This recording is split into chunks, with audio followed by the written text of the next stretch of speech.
क्या आप जानते हैं कि एक लश्कर उठेगा खुरासान की वादियों से, जिसके हाथों दुनिया की सबसे बड़ी ताकतें गिरेंगी, जिसके सियाह झंडों को देखकर फरिश्ते भी दुआएं करेंगे, जिससे अल्लाह अपना इंतकाम लेगा जालिमों से, काफिरों से और उस उम्मत की बेहिसी से जो आज सो रही है। ये कहानी है उस लश्कर की जिसका जिक्र हदीसों में किया गया, जिसकी तैयारी आसमानों में हो चुकी है और जिसकी आहट जमीन ने महसूस कर ली है। तैयार हो जाइए, क्योंकि अब हम आपको ले चलेंगे उस जंग में जहां अल्लाह का इंतकाम, अल्लाह की मदद और अल्लाह की फतह एक साथ नजर आएगी। तो आइए सुनते हैं पूरी दास्तान। तसव्वुर करो, रात का सन्नाटा है लेकिन दिलों में सुकून नहीं।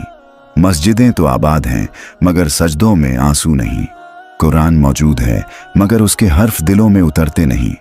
हर तरफ शोर है मगर हक की आवाज कहीं दब गई है। ये दौर वही है जिसके बारे में सैयदुल मुरसलीन हजरत मोहम्मद ने फरमाया था, ऐसा जमाना आएगा कि इस्लाम बस नाम रह जाएगा, मस्जिदें होंगी मगर हिदायत से खाली। मिशकात अल मसाबिह।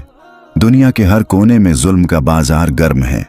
फिलिस्तीन में बच्चों के जिस्म पर बम गिराए जा रहे हैं, शाम में मस्जिदों को टैंक से उड़ाया जा रहा है और इन सब के दरमियान मुसलमान सो रहा है।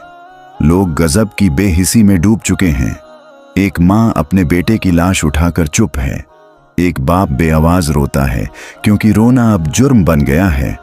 क्या तुम ये समझते हो कि अल्लाह इन जालिमों को छोड़ देगा? सूरह इब्राहिम 42। नहीं, वो देख रहा है।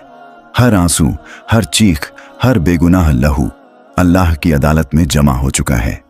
जमीन कांपने को है, आसमां गरजने को है।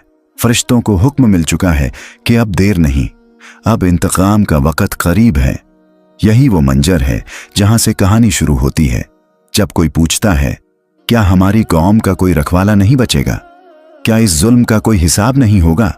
और जवाब आता है, खुरासान से एक लश्कर निकलेगा जिससे पूरी दुनिया थरथरा जाएगी। हजरत अबू हुरैरा रज़ियल्लाहु अन्हु से रिवायत है कि रसूलुल्लाह ने फरमाया, जब तुम खुरासान की तरफ से सियाह झंडों वाले लश्कर को देखो तो जमीन से रेंगते हुए भी जाकर उनसे जा मिलो, क्योंकि वो अल्लाह का लश्कर